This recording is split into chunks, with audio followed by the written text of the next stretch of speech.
नमस्कार, अस्सलाम वालेकुम, सत श्री अकाल और जय झूलेलाल। मैं हूं जी प्रेम मटरानी और आप देख रहे हैं हालात हाजरा का प्रोग्राम हकीकत ये है।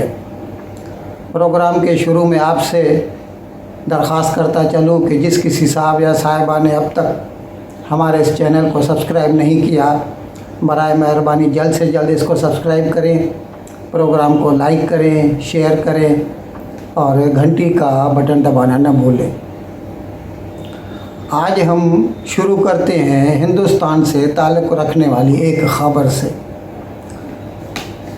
एस जयशंकर जो हिंदुस्तान के वज़ीर ख़ारजा हैं, उन्होंने एक इंटरव्यू में, जब उन्हें इंटरव्यूअर जो मोहतरमा थी, उन्होंने कहा कि हिंदुस्तान जहाँ तक रूस से तेल ख़रीदने का ताल्लुक़ है, अब ज़ाहिर है इस कंटेक्स्ट में आप सोच लीजिए, हिंदुस्तान एक फेंस सिटर है बकौल उस इंटरव्यूअर मोहतरमा के।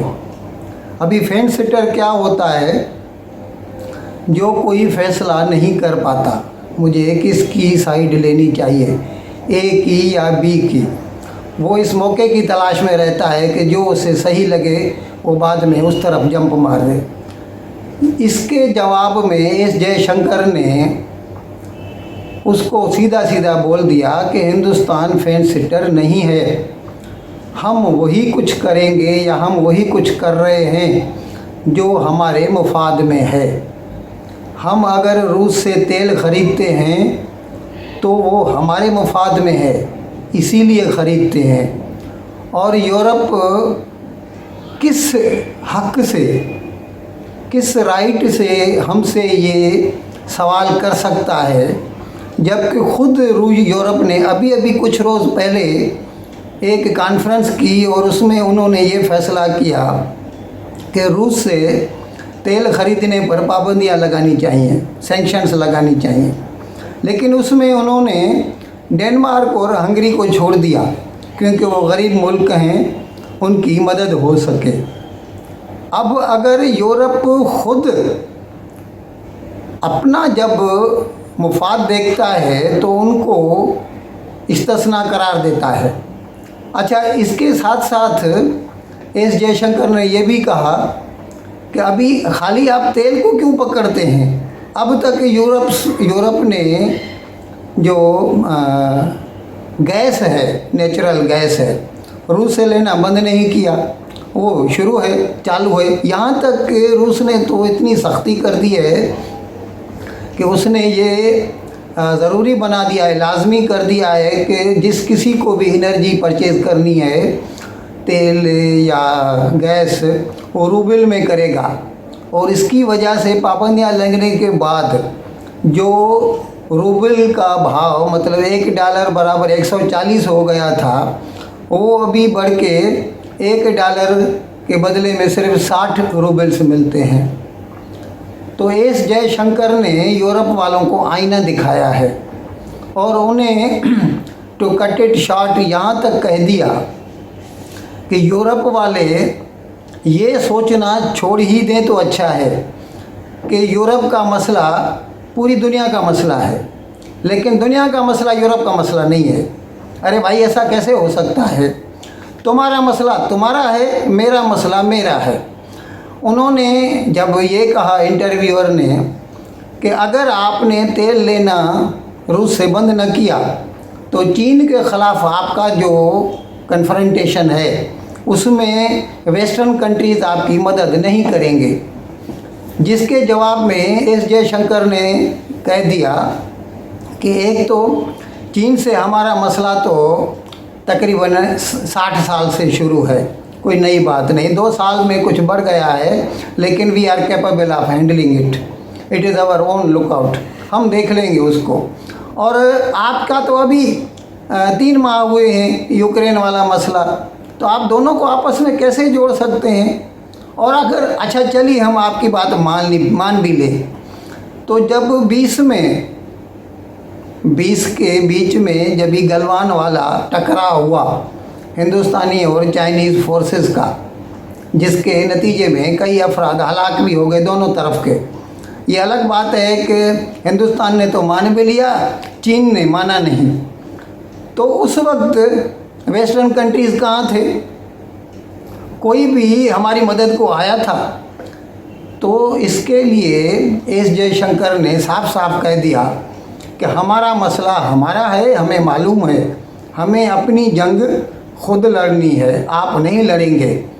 और इसी तरह आपका मसला है, आप संभालिए। हमें जहाँ तक सही लगता है हमने कह दिया है कि ज्योग्राफी में फेरबदल ताकत के ज़ोर से नहीं होना चाहिए।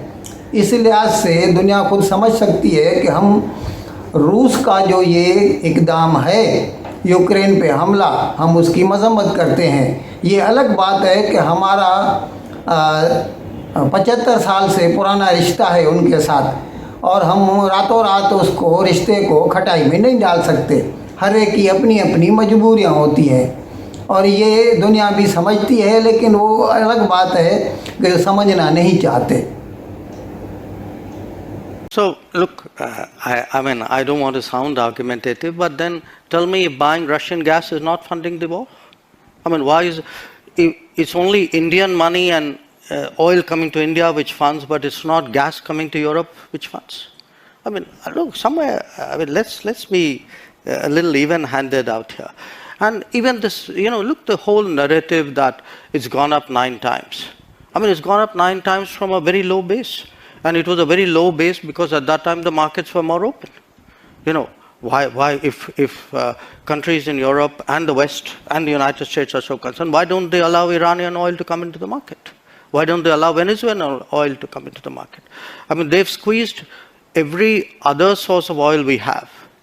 And then say, okay guys, you must not go into the market and get the best deal for your people. I don't think that's a very fair approach. So talk to us. एक अजीब बात कह दी बोल के साथ जब इनका interview हुआ इमरान खान का, साबिक वज़ीर आज़म का पाकिस्तान के, तो उन्होंने कह दिया कि जब भी मुझे हटाया गया थ्रू नो ट्रस्ट मोशन तो हिंदुस्तान में खुशियां मनाई गई और शहबाज शरीफ को उन्होंने शहबाज सिंह तक कह दिया कि शहबाज सिंह के हुकूमत में आने से हिंदुस्तान को अच्छा लगा क्योंकि उनके आपस में मरासम हैं पुराने। अरे भाई, ऐसी बात कुछ भी नहीं है। हकीकत तो ये है हमें ज़्यादा खुशी होती, हिंदुस्तान तो ज़्यादा खुश होता अगर इमरान खान अब तक पाकिस्तान के वज़ीर आज़म रहते, क्योंकि इमरान खान एक ऐसा आदमी है जो ज़्यादा से ज़्यादा पाकिस्तान को नुकसान पहुंचा सकता है। और ये सवाल ही नहीं पैदा होता कि हिंदुस्तान जो है ना आपके जाने से खुशियां मनाए, हमें उल्टा दुख होता है और हम दुआ करते हैं आप वापस आ जाएं और जितना बचा खुचा पाकिस्तान है उसको भी बर्बादी कर दे। ऐसा इमरान खान जो पाकिस्तान पे एटम बम गिराना चाहता है और उसको अच्छा समझता है, ऐसा इमरान खान जो पाकिस्तान को 3 हिस्सों में बांटना चाहता है, टुकड़े टुकड़े करना चाहता है। अरे भाई, हिंदुस्तान को तो अच्छा लगेगा ना, बिस्मिल्लाह, गो अहेड, डू इट। हमें क्या मतलब फ़िक्र है, हम तो चाहते हैं इमरान खान आ जाए और ये जितनी भी प्रोफेसी हैं आपकी, ये सभी जो है वो हकीकत में बदल जाएं। हकीकत ये नहीं है, हम नहीं चाहते, लेकिन इमरान खान के समझाने के लिए हम ये कह रहे हैं कि कभी भी ऐसा नहीं हो सकता कि इमरान खान के जाने से हिंदुस्तान को खुशी हो। हकीकत तो ये है कि कई साल से हिंदुस्तान के रेडार पर पाकिस्तान बिल्कुल नहीं है। आप किसी भी एलामिये में, हिंदुस्तान के किसी भी एलामिये में पाकिस्तान के मुतालिक कुछ भी नहीं सुनेंगे। कितना भी इमरान खान रोज़ नए नए बयानात देता है, कभी आपने एक भी रिएक्शन देखा हिंदुस्तान की वज़ारत ख़ारजा की तरफ से या किसी की तरफ से? बिल्कुल नहीं। समझ लीजिए, अब पाकिस्तान हिंदुस्तान के लिए कोई वक़ीयत नहीं रखता। सुनने में आया है कि पाकिस्तान का जो भी नया बजट आ रहा है उसमें अफवाज के लिए यानी डिफेंस में 1,45,300 करोड़ रुपए ज़्यादा मुख्तस किए जाएंगे डिफेंस के लिए। यानी जितना अगले साल किया था, पिछले साल किया था, उससे भी ये तकरीबन 1.5 लाख करोड़ ज़्यादा किए जाएंगे। अब भी पाकिस्तान को कोई ज़रूरत है ये सोचने की या ये इन्वेस्टिगेशन करने की कि पाकिस्तान के माशी मसाइल का सबब क्या है? यही एक सबब है, आप अपनी ज़रूरत से ज़्यादा डिफेंस पे खर्च कर रहे हैं। आपके पास रेगुलर काम करने के लिए यानी तनख्वाहें तक देने के लिए पैसा नहीं बचता। अब इतना आप कुछ करेंगे तो फिर कैसे पाकिस्तान की माशी हालत सुधर सकती है? इसमें तो आप फिर किसी को कसूरवार ठहरा ही नहीं सकते। शहबाज शरीफ हो, इमरान खान हो, नवाज़ शरीफ हो, आसिफ अली जरदारी हो, वो बेचारे तो कुछ भी नहीं कर पाएंगे। सारा पैसा तो आर्मी वाले लेके जाते हैं, कुछ बचता ही नहीं इनके लिए, तनख्वाहें तक नहीं दे सकेंगे। जब तक पाकिस्तान का दिफाई बजट उसकी अपनी ज़रूरत, अब ये आप ज़बरदस्ती का ये कश्मीर का मुद्दा उठाकर और ये सोचे कि हमें ज़रूरत है। अभी तक देखिए ना, अब तक जो 3 जंगें हो चुकी हैं हिंदुस्तान और पाकिस्तान में, तीनों पाकिस्तान की तरफ से हिंदुस्तान पर मुसल्लत की गई। कभी हिंदुस्तान ने हमला नहीं किया पाकिस्तान पे, न तो 47 में किया, न 65 में किया, न 71 में किया और न 1999 में किया, कारगिल में भी। जब भी हुआ पाकिस्तान की तरफ से हमला हुआ। अब अगर आप ज़बरदस्ती चाहेंगे कि आपको बड़ी आर्मी रखनी है और उसके लिए सारा पैसा खा जाना है, आम आवाम के लिए कुछ बचे ही नहीं, तो ये आपकी मर्ज़ी है। जो मिजाज यार में आए, इन अल्फाज के साथ मैं आज का प्रोग्राम ख़त्म करने की इजाज़त चाहूँगा। लेकिन आपसे इजाज़त लेने से पहले एक मरतबा फिर एक दरख्वास्त करता चलूँ कि जिस किसी साहब या साहिबा ने अब तक हमारे इस चैनल को सब्सक्राइब नहीं किया, बराए मेहरबानी जल्द से जल्द इसको सब्सक्राइब करें, प्रोग्राम को लाइक करें, शेयर करें और घंटी का बटन दबाना न भूलें। बहुत बहुत शुक्रिया। खुदा हाफिज़।